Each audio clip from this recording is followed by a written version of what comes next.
Welcome to Manage to Engage, the podcast from clearandopen.com. Dedicated to the evolution of you, because businesses grow when people do. Serving leaders, managers, and people who will be, helping you reach excellence in your work and achieve your personal goals at the same time. Sign up for the free course at clearandopen.com. We all whine and complain about how difficult life is. But if you really look at the times when you have long periods of time without challenge, don't you get bored? How many days in a row can you sit on the beach and do nothing? Hi, it's Joseph, and thanks for tuning in to Manage to Engage, the podcast from clearandopen.com. Many of us idealize a lifestyle devoid of responsibility or challenge. But if you ever pursue the dream of spending every day eating pizza and drinking tais on the beach, or whatever your fantasy looks like, you might be surprised how unfulfilling a challenge-free life is. So while you're listening, I want you to be curious. Consider what your current perception of a challenge is, and how embracing challenge may affect your ability to lead people or do anything at all. I offer weekly member webcasts, online courses, and mentorship at clearandopen.com because it's my truth that with the right tools, anyone can eliminate the people, money, and time problems holding them back in business. And I share parts of these webcasts and courses on this show because I want to help you too. If you're enjoying the show and learning from it, I'd love your feedback. If you're listening to the show on an Apple device, all you have to do is open up the podcast app, view the full description of this episode, and click the link to leave a rating and review for the show. Thanks so much for listening. Let's start the show. Let's talk about the biggest things you got out of the course. What were they? Yeah. So Joseph, I think the foundational thing that I got is the difference between supervising and managing. Yeah. And as we grow as a company, how to create a company that still doesn't need supervisors because everyone can supervise themselves and we become good managers. Cool. Yeah, thanks for bringing that. That's, to me, one of the biggest distinctions and most important ones because it's very meta, it's very upstream. Because many people think they're doing great management when they're following people around and making sure they do what they're supposed to be doing. And you can appear to be very supportive and very liked, and people will quit that boss too eventually.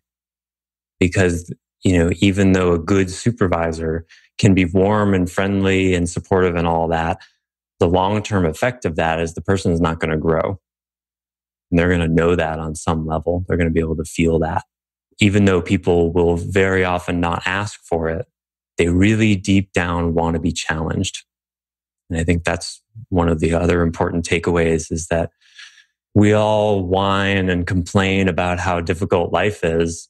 But if you really look at the times when you have long periods of time without challenge, don't you get bored?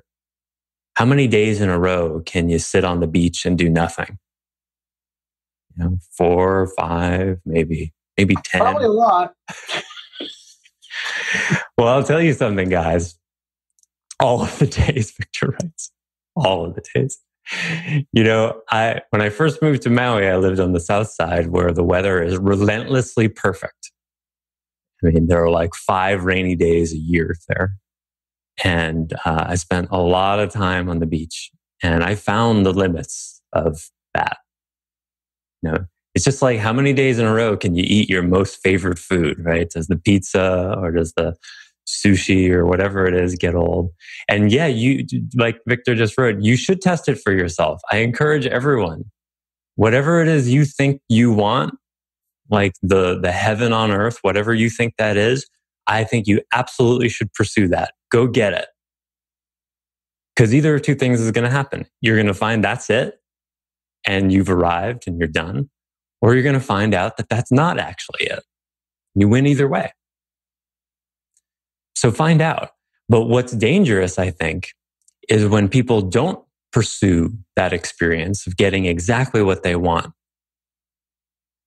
And then it remains a fantasy where they think, oh, if only I had that, if only I got to sit on the beach and eat pizza every day for 365 days in a row. No, for all of the days, for the rest of my life. If only I could have that, then I would be happy, fulfilled, whatever that is. If you don't actually pursue that, then it remains a fantasy that keeps you out of the present, because now you're going to judge every present moment as there's something wrong with this because it's not on the beach eating pizza every day. And then there's two of you. You're kind of divided. So it's a wonderful thing to pursue those kinds of, one of those indulgent outcomes, a challenge-free life, to experience that and experience how unfulfilling it actually is. Then you look at every moment as an adventure. There's a line from one of the Castaneda books. Let's see if I can paraphrase it the best I can. A warrior looks at everything as a challenge, whereas an ordinary person looks at everything as either a blessing or a curse. And when you're in the mindset of, well, I want to live a challenge-free existence, then everything's going to look like either a blessing or a curse. That's fine. You can do that. It's just limited, I think. Reminds me of a story a friend of mine told when she decided to homeschool her children. One of her sons, I don't know, maybe a 10-year-old or something like that, decided he wanted to play video games, and she just let him play video games as long as he wanted. It took about a month, and then he said, well, that's enough. And then he had other more important things he decided to do, but he reached the limit. Yeah, that's good Aikido, going with and allowing it to reach its logical conclusion. See, we did that too with my daughter. She was drawing on the walls. So we just taped off an area where she can draw on the wall. Not over here, but in your square, you draw on the wall you want. And that didn't last long. She got bored of drawing them. But what I really want to say is that I got something interesting out of this course that I wasn't expecting. I learned that in me, I have my challenges with management and being managed are definitely revolve around shame trigger very strongly. And not only that, but I think that sometimes I get right to the edge of being able to succeed at something. And then I'll go 99.8%. And then something in me doesn't want to do that last 2% or point whatever. That's also tied to that. So I'm talking with my therapist about that, but I think that somewhere in there I knew that, but it became clear to me somehow through this course. I think that the part where we write our parents, I'm trying to remember. Anyway, there was a part with that struck me, and that's something that I got out of this. Cool. Thank you. Cool. And thanks for bringing up the concept of, in some models, they call that an upper limit. When you get close to some kind of success and then resistance shows up. That's actually really, really common. I would argue probably universal. It's just a matter of how much it shows up. And many people don't experience upper limits precisely because they don't push themselves very hard and don't get near them, right? But I don't think I've ever really talked about this, but I read a whole book about it. I can't remember. If you Google upper limits book, you'll probably find it. There's a lot on it out there. It's a very tricky thing to track because it's really subtle, but it requires being able to look retrospectively and slow down the videotape of your experience. So when something goes wrong, or suddenly you end up in a bad mood, or you're pursuing some goal and then suddenly it doesn't seem worth pursuing anymore, see if you can look backwards and see what happened. It's one of the hardest things to do, but really rewarding. Or suddenly depression shows up, or anxiety, or whatever your go-to place is. And suddenly you realize, oh, I've been really depressed for like a day and a half. See if you can go back and figure out what happened. And that's so challenging. But sometimes you'll find it's just the smallest little thing. Like, oh, my friend of mine said something and it kind of rubbed me the wrong way.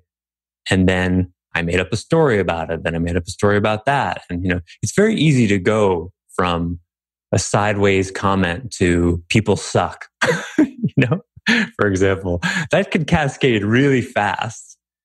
And it's really just a matter of your awareness, because there's, 100 times a day, something happens, maybe not 100, dozens of times a day, something happens and we're resilient to it. We look the other way. Oh, they didn't mean that. Oh, they're in a bad mood. Or, oh, crap happens, whatever. It only takes one of those to not be resilient to send us into some kind of emotional reaction spiral. If you accept that, okay, well, sometimes you're just in a funk for a few days, if that's your acceptance, your reality, then you'll never be curious to go looking at what those triggers might be. But if you decide, you know what, I don't want to be in those funks anymore for a couple of days, and you then get curious about how do they work? How do you do that? Well, I, drive through town and then there's traffic and I start judging all the cars around me and seeing how they're all unaware drivers. And then I think about how unaware the whole world is. And then I think about how the human race is really destined to die. And then I start thinking about how meaningless my work is because I can't really help anyone because we're all going to die. And then I'm depressed for 3 days. Okay, well, there's your recipe. Don't drive anymore. Don't drive. Don't go to the mall around Christmas. Sorry, go ahead. I love that. And also, as a manager, you have to be so aware of the extra weight your words have and how easy it is to trigger things in other people. Yes. That you don't even mean, just an offhand comment can send someone down the wrong path. Oh, yeah. It's brutal. And the responsibility a manager has, because every syllable, not even the syllable, the gestures, the tones, the spacing between your words, because of our authority projections and the power dynamic, it all has an enormous impact on people. Thanks for listening to Manage to Engage, the Clear and Open podcast. Join us next week when you'll be a little bit closer to who you're destined to be. Until then, know that Clear and Open is dedicated to the evolution of you, because businesses grow when people do. If you want to help the show grow, I'd appreciate you leaving a rating and review on iTunes.